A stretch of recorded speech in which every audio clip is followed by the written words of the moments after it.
anak-anak. Hari ini kita akan belajar materi tentang interaksi antar ruang dan dampak interaksi antar ruang. Nah, anak-anak, pasti kalian sudah mengetahui bahwa interaksi antar ruang dapat disebut juga dengan istilah interaksi antar wilayah. Interaksi antar ruang menurut Edward L. Ullmann menyebutkan ada 3 hal yang mempengaruhi terjadinya interaksi antar wilayah. Ketiga hal itu adalah 1. Kesempatan antara atau intervening opportunities, 2. Saling melengkapi atau complementary, dan 3. Kemudahan transfer atau transferability. Nah, anak-anak, selanjutnya mari kita bahas pada poin pertama, yaitu kesempatan antara. Pada kesempatan antara, suatu wilayah baru dapat menawarkan alternatif lebih baik bagi suatu wilayah daripada lokasi sebelumnya. Hal ini dapat membentuk interaksi antar wilayah. Pada kesempatan antara, tidak lupa kita harus memerhatikan faktor jarak dan biaya. Lalu, kedua ialah saling melengkapi. Konsep saling melengkapi mengacu pada adanya kebutuhan di suatu wilayah dan adanya persediaan untuk memenuhi kebutuhan itu di tempat lain. Dengan ini, kedua wilayah saling menguntungkan. Tanpa alasan ini, tidak ada interaksi antar wilayah di kedua wilayah itu. Interaksi antara kedua wilayah akan terjadi melalui aktivitas jual beli.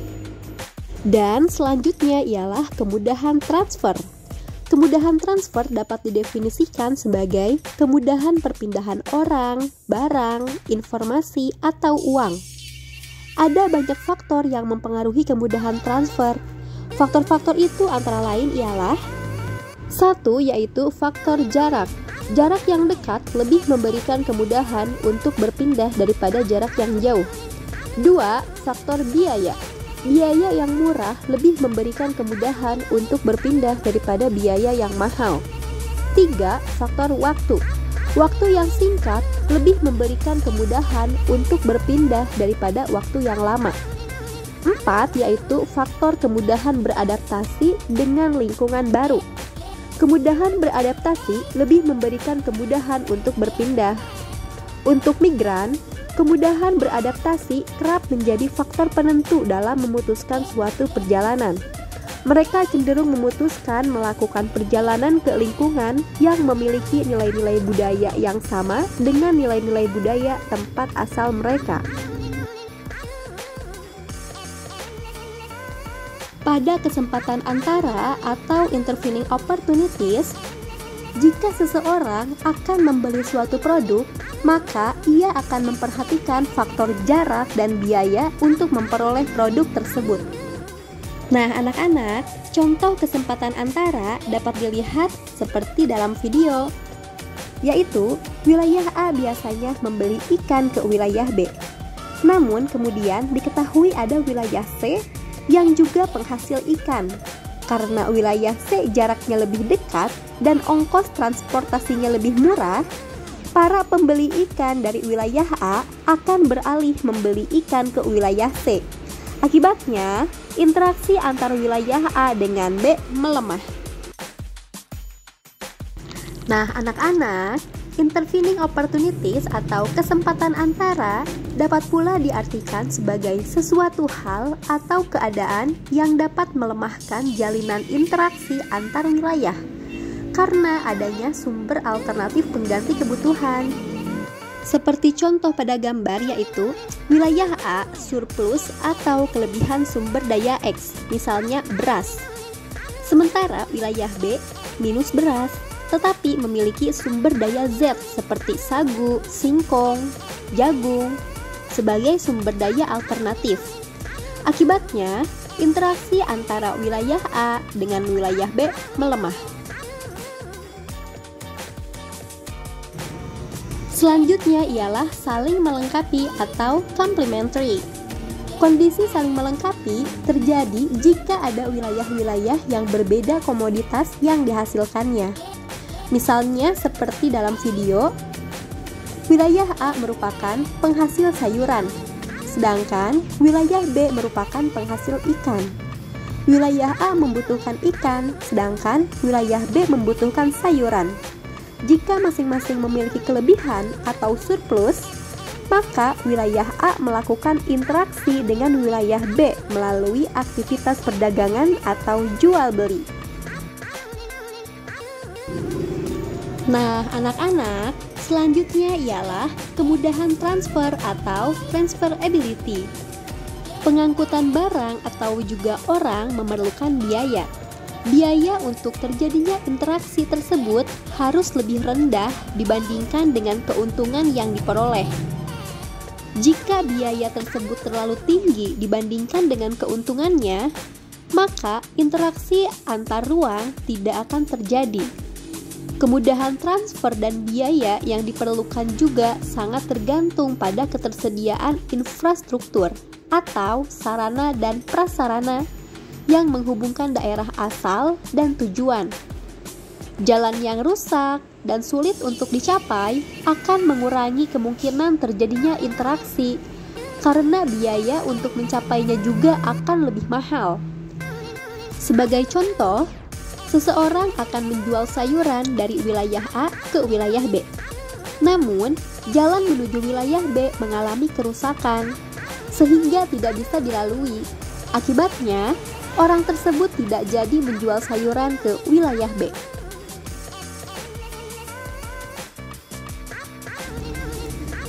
Selanjutnya yaitu dampak interaksi antar ruang dapat dilihat dari perdagangan dan mobilitas penduduk. Perdagangan merupakan suatu fenomena interaksi antar ruang. Sesuai dengan konsep Ullmann, terkait dengan interaksi antar wilayah, perdagangan terjadi ketika ada dua wilayah yang menyediakan pasar dan ada permintaan dan penawaran produk tertentu yang dapat dikirim atau saling melengkapi, dan tidak ada sumber pasokan alternatif lain atau kesempatan antara. Dan ketika biaya transportasi tidak terlalu besar atau kemudahan transfer. Dampak interaksi antar ruang selain perdagangan yaitu mobilitas penduduk. Mobilitas penduduk merupakan pergerakan penduduk dari suatu wilayah ke wilayah yang lain. Hal ini dapat dilakukan untuk sementara waktu maupun untuk jangka waktu yang lama atau menetap secara permanen.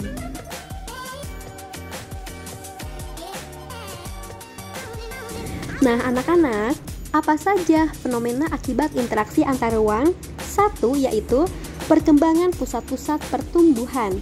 Perpindahan orang, benda, dan jasa dari suatu wilayah ke wilayah tertentu akan menimbulkan pemusatan kegiatan di wilayah itu. Pemusatan kegiatan dapat terjadi di suatu wilayah karena wilayah itu mempunyai keunggulan tertentu, seperti sumber daya alam yang kaya. Masyarakat biasanya bermukim dan berpindah ke tempat yang memiliki kekayaan dan potensi alam yang dapat mencukupi kebutuhan hidupnya. Kedua ialah perubahan penggunaan lahan.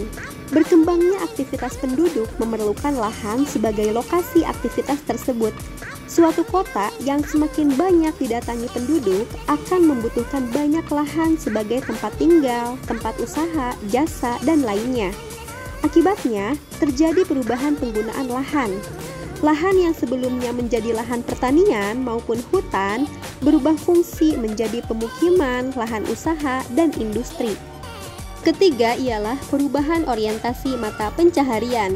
Dari segi orientasi pekerjaan, terjadi perubahan dari pekerjaan yang berorientasi pada sumber daya alam seperti petani menjadi pekerjaan yang tidak lagi berorientasi pada sumber daya alam seperti penyedia jasa. Keempat ialah perubahan sosial budaya. Di dalam interaksi ini, terjadi interaksi antara pendatang dan warga asli setempat. Interaksi antar individu, interaksi antara individu dengan masyarakat, dan interaksi antar masyarakat menyebabkan paparan nilai dan norma yang berbeda. Lambat laun, nilai dan norma yang berbeda ini dapat saling memengaruhi sehingga terjadi perubahan sosial dan budaya. Kelima ialah perubahan komposisi penduduk. Perpindahan penduduk dengan berbagai latar belakang membuat perubahan komposisi penduduk di kota-kota besar. Dampaknya, sebuah kota besar yang awalnya berisi penduduk homogen atau seragam, lama-kelamaan seiring masuknya para pendatang membuat penduduknya menjadi heterogen atau beragam. Keenam ialah arus informasi. Suatu wilayah dapat menerima informasi dari wilayah lain yang sebelumnya belum tentu diketahui. Informasi ini diterima setelah terjadinya interaksi antar ruang. Arus informasi dari suatu wilayah ke wilayah lainnya memiliki dampak positif dan dampak negatif. Dampak positif arus informasi antara lain penyebaran pengetahuan dan terbentuk pemahaman bersama antar wilayah. Adapun dampak negatif dari arus informasi antara lain dapat menimbulkan perpecahan antar wilayah dan perubahan gaya hidup yang tidak sesuai dengan norma wilayah tersebut. Dan ketujuh ialah persebaran gagasan perubahan. Contohnya seperti ketika wilayah A menemukan cara meningkatkan produktivitas pertanian, surplus pertanian dijual kepada wilayah B sehingga terjadi interaksi antar ruang. Wilayah B yang mengetahui penemuan wilayah A kemudian belajar dan mengubah cara mereka bertani, sehingga produktivitas kedua wilayah menjadi meningkat. Nah, anak-anak, perhatikan materi berikutnya ialah dampak positif interaksi antar ruang. Dampak positif interaksi antar ruang antara lain ialah 1. Kebutuhan akan barang dan jasa yang tidak dapat dihasilkan di wilayah sendiri dapat dipenuhi oleh wilayah yang lain melalui perdagangan antar wilayah. Kedua, spesialisasi produksi di suatu wilayah akan terdorong berdasarkan keunggulan komparatif wilayah tersebut. Hal ini muncul karena perdagangan antar wilayah membutuhkan adanya keunggulan komparatif. Ketiga, tersedianya jumlah tenaga kerja yang cukup di daerah tujuan dengan adanya mobilitas penduduk. Keempat, akulturasi dan asimilasi budaya akan terjadi dengan adanya mobilitas penduduk. Kelima, arus informasi yang datang dari wilayah lain akan memperluas pengetahuan. Selanjutnya adalah dampak negatif interaksi antar ruang. 1. Munculnya ketergantungan terhadap wilayah lain yang memiliki keunggulan komparatif. 2. Perdagangan antar wilayah memudahkan tersedianya pemenuhan kebutuhan.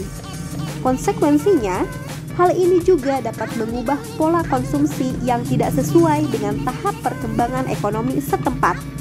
3. Peningkatan kepadatan penduduk di wilayah tujuan. Akibatnya, pengangguran dan kriminalitas akan meningkat di wilayah tersebut. 4. Kepadatan penduduk juga dapat menyebabkan menurunnya kualitas lingkungan, seperti kualitas air dan udara.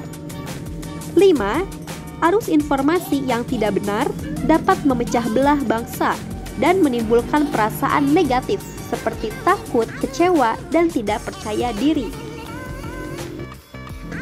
Dan yang terakhir ialah solusi dampak negatif interaksi antar ruang. Dampak negatif interaksi antar ruang tentu perlu diatasi. Ada beberapa solusi yang dapat dilakukan antara lain sebagai berikut. 1. Kita hendaknya semaksimal mungkin memanfaatkan sumber daya dari wilayah sendiri. 2. Kita hendaknya membuat skala prioritas kebutuhan. 3. Perlu ada upaya untuk pemerataan pembangunan dan peningkatan daya saing setiap wilayah. 4. Semangat kewirausahaan perlu dikembangkan sehingga lapangan kerja baru dapat tercipta. 5. Sarana pemukiman yang sehat dan terjangkau hendaknya tersedia. 6. Kita perlu menyaring informasi yang kita terima. Nah, anak-anak, karena materi hari ini telah selesai, Miss Dea ucapkan terima kasih. Semoga bermanfaat. Don't forget to subscribe.